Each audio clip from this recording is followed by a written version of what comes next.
Julia Perez Maura, and I'm a Business Development Associate at BlueFloat. I've been supporting the efforts of expanding BlueFloat Energy into new markets, and I'm currently working on strengthening its position in specifically the Americas and Asia Pacific. My scope of work includes, amongst other things, partner search, establishing BlueFloat Energy's corporate structure, and building project development strategies. It also includes tender preparation and engagement with stakeholders and government entities.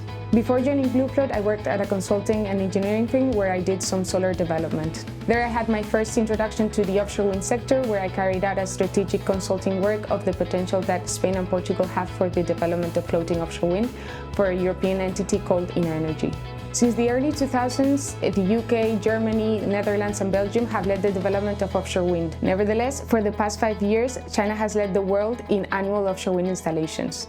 As of 2021, GWOC reported that China had installed 47% of the total 55.9 gigawatts of offshore wind installations. From these markets, what we can learn is that in order to be successful in the development of offshore wind, we need strong political will, robust regulatory framework, collaboration between the industry and the government, and development of local supply chains. At BlueFloat, we're in contact with key government entities and key decision makers, as well as we actively engage with the supply chains. This makes us key contributors to the development of the offshore wind industry. Offshore wind is becoming increasingly important in the energy transition, with more markets recognizing its potential. While some markets have already established a presence in the bottom-fixed offshore wind sector, others, such as Brazil, Australia and India, are now considering this technology. Thanks to the development of the floating offshore wind technologies, many markets that were previously constrained to bottom-fixed and were limited by the continental platform to this technology are now considering floating offshore wind as part of their energy mix. Examples of countries looking to utilize floating offshore wind technology are Spain, Portugal and Italy in Europe, the US and Colombia in the Americas, Vietnam, Korea, Japan, Australia and the Philippines in Asia Pacific region.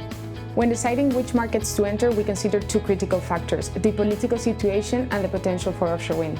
After assessing these factors, we put together a market entry strategy that considers co-development partnerships, project development strategies, and setting up a local team for BlueFloat Energy.